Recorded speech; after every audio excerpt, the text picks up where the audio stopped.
Jangan lupa untuk subscribe dan nyalakan lonceng notifikasinya. Pemirsa, kami berupaya meminta konfirmasi dari Kementerian Perdagangan untuk mengetahui teknis sosialisasi aturan baru pembelian minyak goreng curah, namun belum mendapatkan respon. Tetapi kini kami sudah terhubung dengan Ketua Umum Asosiasi Pedagang Pasar Seluruh Indonesia, yakni Sudaryono. Selamat siang, Pak Sudaryono. Selamat siang. Baik, Selamat Pak. siang, Besok Mbak adalah Mas Febri, Mbak. Besok adalah hari pertama sosialisasi pembelian minyak goreng curah dengan aplikasi Peduli Lindungi. Apakah teknis pembeliannya sudah dikomunikasikan oleh pemerintah dan juga pedagang, Pak? Karena tadi kita lihat juga laporan teman kami bahwa banyak pedagang yang belum tahu terkait dengan teknisnya bagaimana. Seperti apa, Pak Sudaryono? Ya, kalau dari kami memang pedagang pasar khususnya kami dapat laporan dari berbagai daerah. Memang pedagang pasar ini taunya ada aturan itu dari berita, Bang. Jadi memang secara resmi kami dari asosiasi itu juga tidak ada pemberitahuan seperti apa mekanismenya. Dan kami cek di beberapa pasar juga memang sekali lagi pedagang itu lebih banyak taunya dari berita kemudian mempertanyakan itu kepada kami.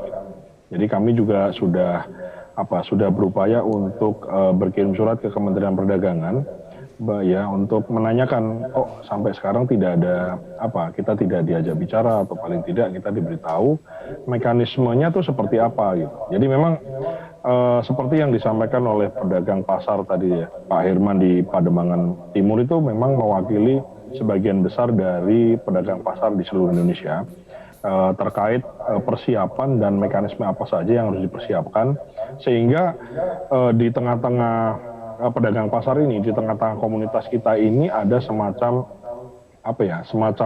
orang tuh menduga-duga gitu loh, oh jangan-jangan begini, jangan-jangan begitu gitu. Sehingga kalau menurut saya memang dibarengi dengan adanya pengumuman yang sudah disampaikan oleh pemerintah dari tanggal 27 besok sampai dengan tanggal 11 gitu rencananya kami dapat beritanya, itu juga harus ada semacam kita ini di sosialisasinya itu lebih awal lah gitu, paling tidak sebelum hari pelaksanaan sudah diberitahu gitu, sehingga tidak menimbulkan spekulasi-spekulasi yang menurut saya jadi kemana-mana begitu. Jadi tadi sekali lagi yang disampaikan oleh pedagang pasar yang dari Metro TV tadi wawancara itu adalah mewakili sebagian besar suara pedagang pasar yang ada di seluruh Indonesia.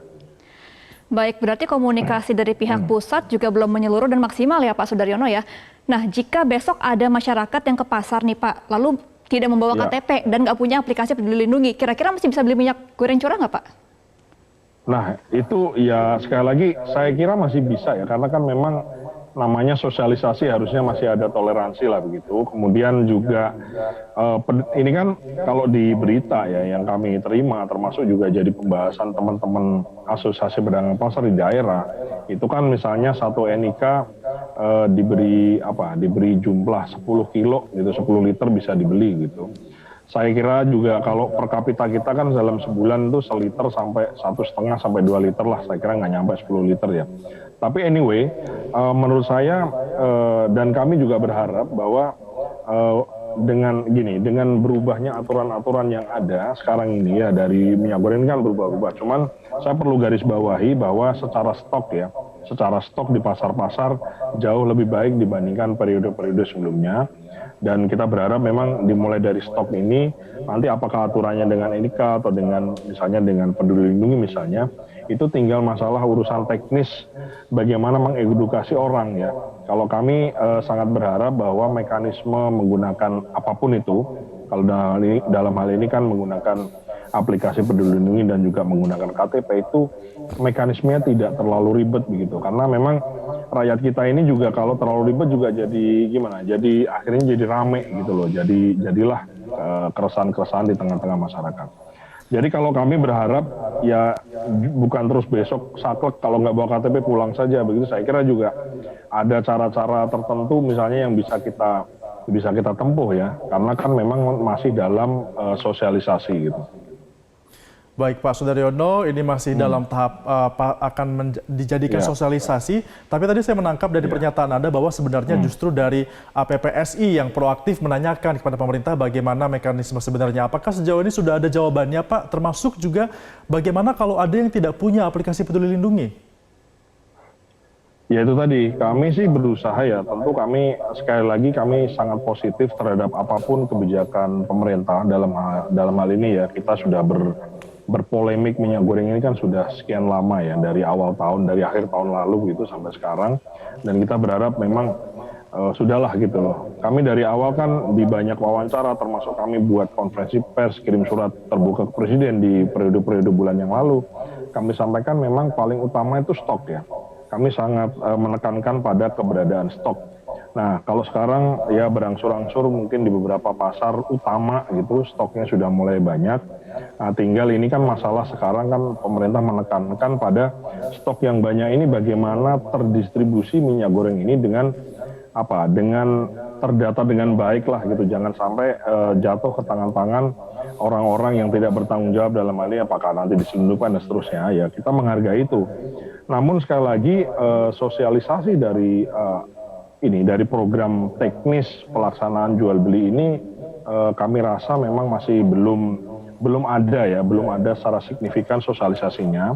Apakah memang mungkin saya kurang tahu apakah memang pemerintah ini lebih mengandalkan atau mengutamakan jalur-jalur formal dalam hal ini mungkin ke dinas-dinas dan seterusnya. Kita sih tidak melihat bahwa jalur-jalur komunikasi yang sudah dibangun itu secara efektif membuat pedagang pasar di pasar yang berjualan di pasar-pasar itu aware akan adanya aturan baru ini gitu. Nah, jadi kami sekali lagi tapi satu hal lagi yang perlu juga kami juga ingin garis bawahi bahwa kan ada aplikasi Peduli Lindungi yang akan dipakai sebagai platform dalam hal pendataan pembelian minyak goreng curah ya. Tapi kalau tidak ada kan ada misalnya menunjukkan KTP dan seterusnya. Nah, tinggal mekanismenya itu seperti apa ya. Kami dari pedagang pasar sendiri juga masih ada banyak hampir semua pedagang pasar saya kira di seluruh Indonesia mempertanyakan sebetulnya mekanismenya bagaimana, kerepotan apa sih sebetulnya yang harus dilakukan oleh pedagang dalam menjual minyak gorengnya itu gitu. Apakah memang pembelinya harus menyediakan misalnya aplikasi. Kalau pembelinya tidak punya maka menggunakan KTP. Kalau dengan KTP maka pedagangnya harus bagaimana, mencatat, melaporkan kemana. Saya kira hal-hal teknis seperti itu sampai saat ini memang belum cara-caranya belum tersosialisasikan dengan dengan secara menyeluruh dan dapat dimengerti oleh pedagang pasar. Terakhir saya ingin menambahkan juga bahwa pedagang pasar di pasar-pasar tradisional ini kan ya harus kita akui bahwa pelaku-pelaku pasarnya itu adalah sudah berumur senior gitu ya. Jadi mungkin dalam hal penggunaan aplikasi, kemudian menggunakan smartphone dan seterusnya, banyak di antara mereka yang memang memiliki keterbatasan dalam dalam pengoperasiannya ya. Itu juga harus menjadi catatan dalam melaksanakan program ini. Saya kira tujuannya mungkin baik ya, tentu harus dibarengi dengan sosialisasi yang baik, harus dibarengi dengan cara-cara yang lebih mudah, harus dibarengi dengan mekanisme yang saya kira tidak memberatkan dan tidak bertentangan gitu dengan pengetahuan yang dimiliki oleh pedagang pasar itu sendiri gitu. Kalau terlalu canggih juga saya khawatir nanti malah pedagang pasarnya jadi bingung dan seterusnya gitu. Ya.